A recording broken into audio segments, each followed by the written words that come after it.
Greetings, this is Sloshworks. Welcome back to the Banner Saga. We left off last time. We just settled down to camp, and our daughter had confessed that she didn't really want to kill people, but she also admitted that perhaps in our run from the dredge and trying to keep our clan alive and to keep the banner safe, that she may have to overcome this in the future. So we're just at camp. We've just had a couple of combats, and we're going to talk to the white-haired lady. I can't remember. Ode Life. How are you doing, Ode? I'm alright. Not at first. Sometimes when a loved one dies, people say it doesn't sink in for a while. It sunk in for me right away. People tell me I'm a strong woman. It's funny, my father named me Ode Life before I was even born. He wanted a boy so badly.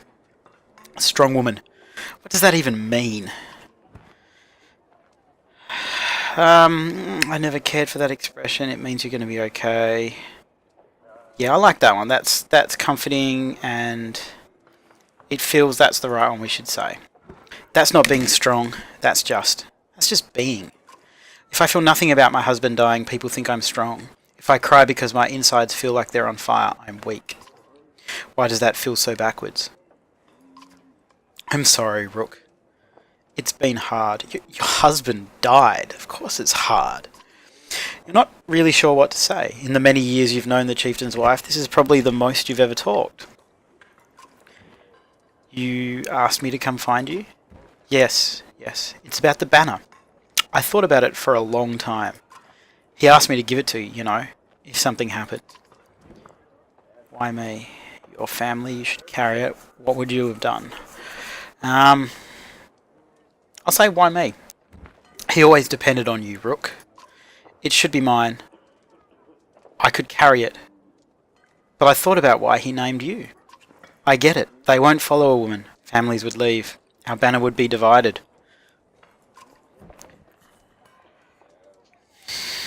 Should I stand by her? I like her. She's noble. She seems like she has the right idea about how things are, and she's accepting of things. I'm going to say I would vouch for you. Come on, Rook. This isn't the time for pretend. I wasn't pretending. It's not just about our small town. What happens the first time we need something from another clan?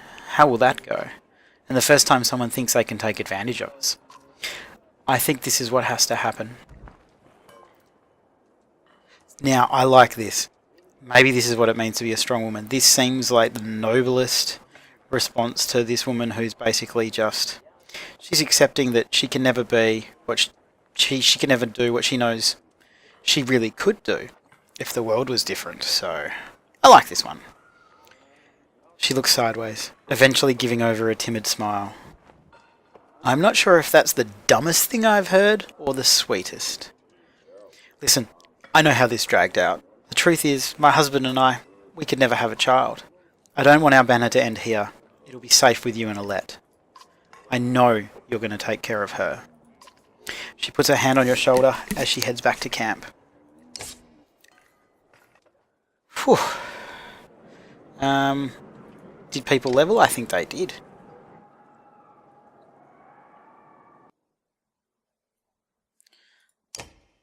Not you. Ivor did level, so let's promote him. Of course we'll promote him.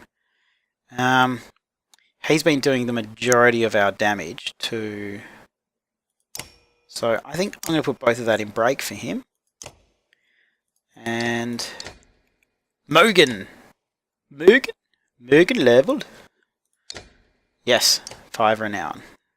So he can get maximum break. I don't know if me picking break at the beginning is a good idea or not, but it seems to be doing... it seems to be helping, so...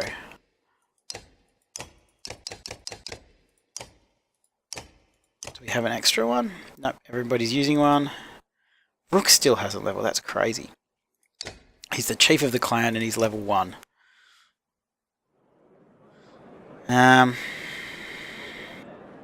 Normal morale, days of supplies. I think we should I don't think we should rest. I think we should leave.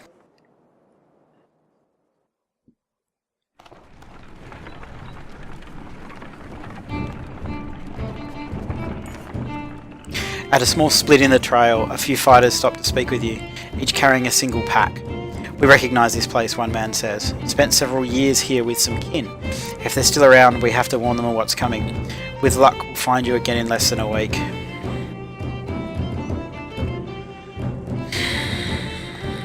See, that's a hard decision, so I'm gonna wish them well. That's what I would do. I feel that's what Rook would do, and I feel that's what Rook thinks Alette would want him to do. Although we can't just rule according to what our daughter wants. But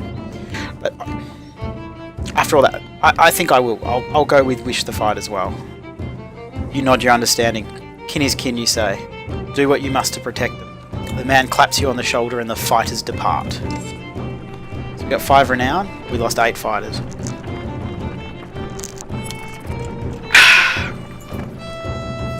Complaints of Raffensvarter's excessive drinking have resurfaced. This time the man stumbled over some tent ropes, pulled the stag canvas through a campfire, nearly setting a supply wagon aflame. Clansmen put the fire out on both the wagon and Raffensvarter's leg before leading him to you. This man drinks nothing but water from now on. Yes. Raffensvarter groggily agrees, slurring his way through promises to quit being such a nuisance.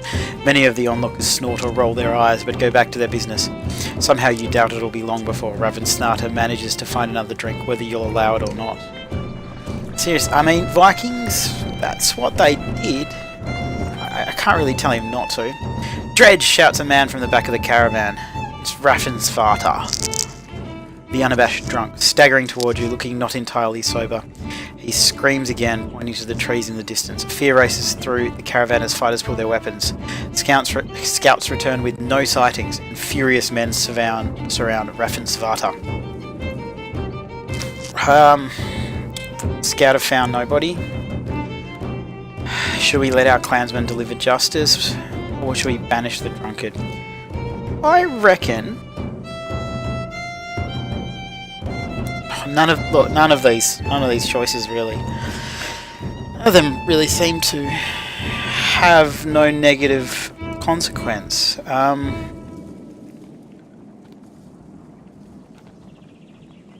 I banish him and there are dredge,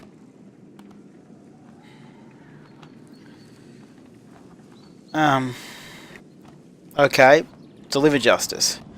A swift and brutal beating befalls Raffensvarter, one that leaves him begging for mercy.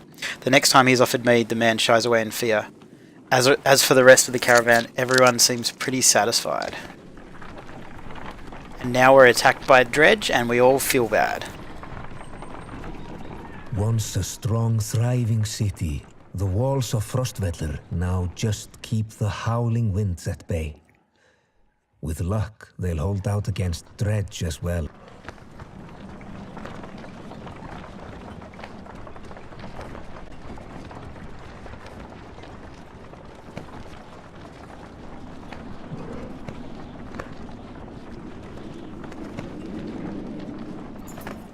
You jostle through fallow crowds of sunken faces who appear as though they've been freezing in front of Frostvellir for days. The gates are closed.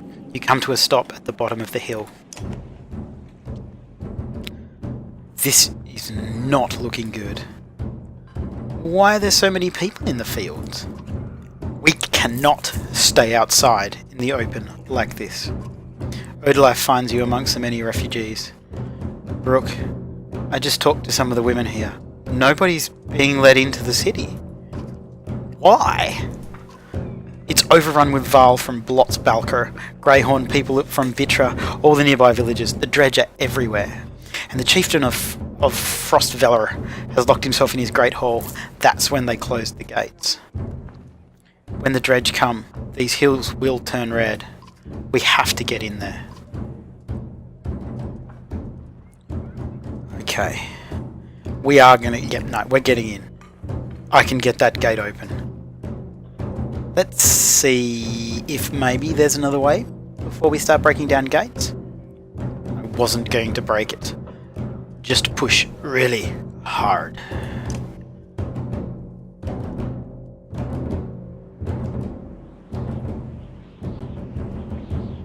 So it doesn't look like there's anywhere else we can click there, but we can go to the market and see if there's any items that we want. +1 movement, 10% dodge, strength, attacks. +2 will on rest. That's pretty reasonable.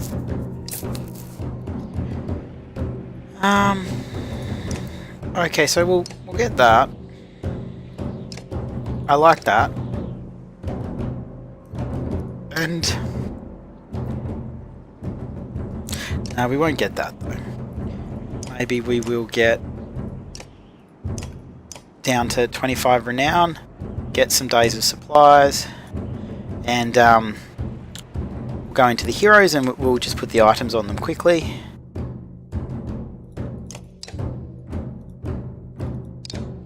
So he doesn't have anything, so we will give him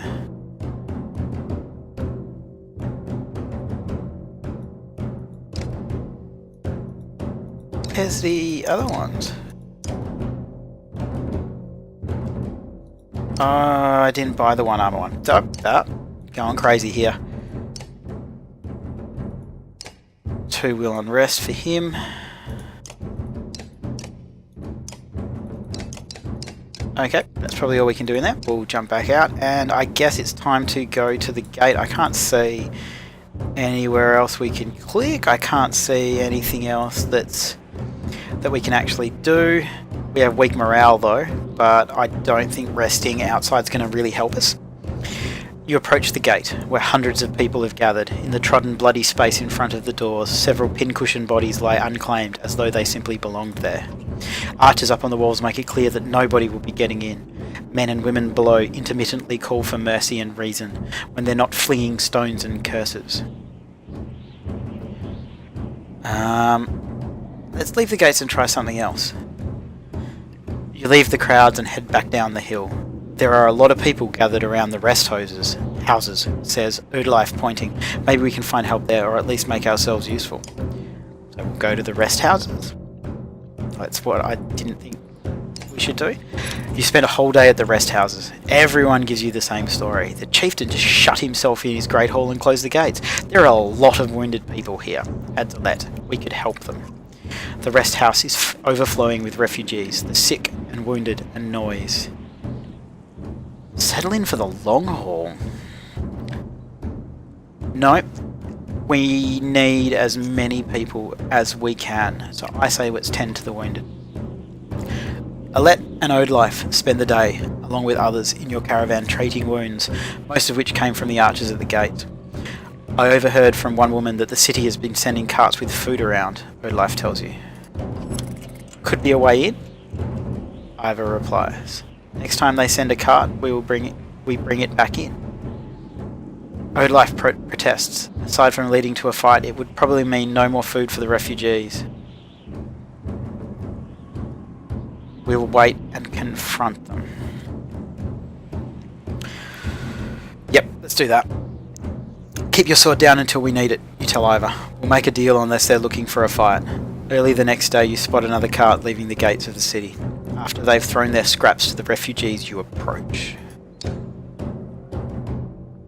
Stop! My friend wanted to talk to you. It's not what I wanted. Think I can guess why. If we knew there were more fighters than Varl out here, Ekel might have brought you into the city. Who's Ekel? He's in charge up there. In charge of what?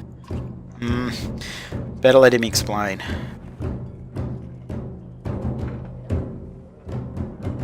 I don't think so. We're done here. I don't trust this. I don't trust this at all.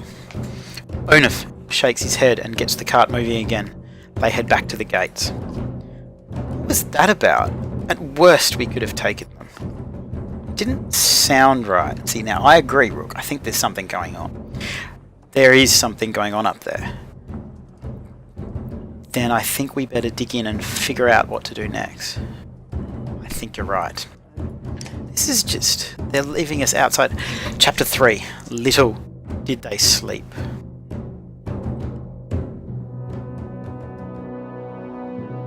Oh no, we're leaving them. We're not going to be... I'm going to be worried about them for a while now.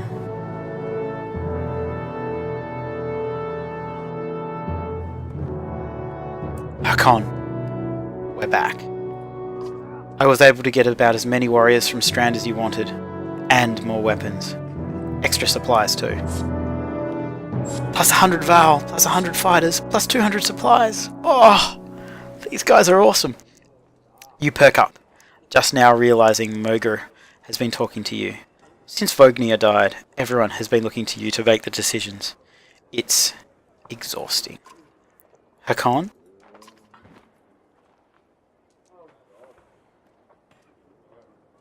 Sorry, just tired.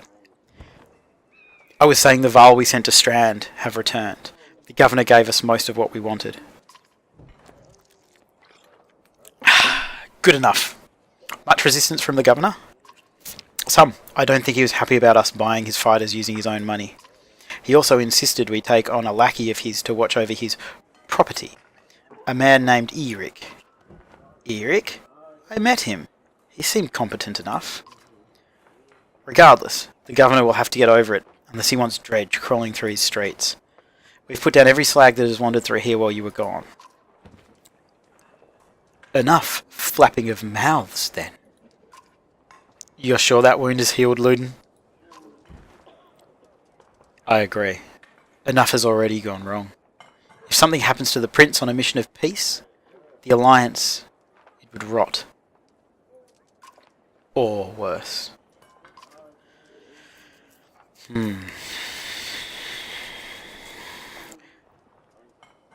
Luden makes his own decisions. We would only be made to do this again later, and I will not suffer it all a second time. Either take us through the wandering road, or do your job, and slaughter some Dredge. Luden turns abruptly with a scowl. He stamps back to his ring of tents and followers.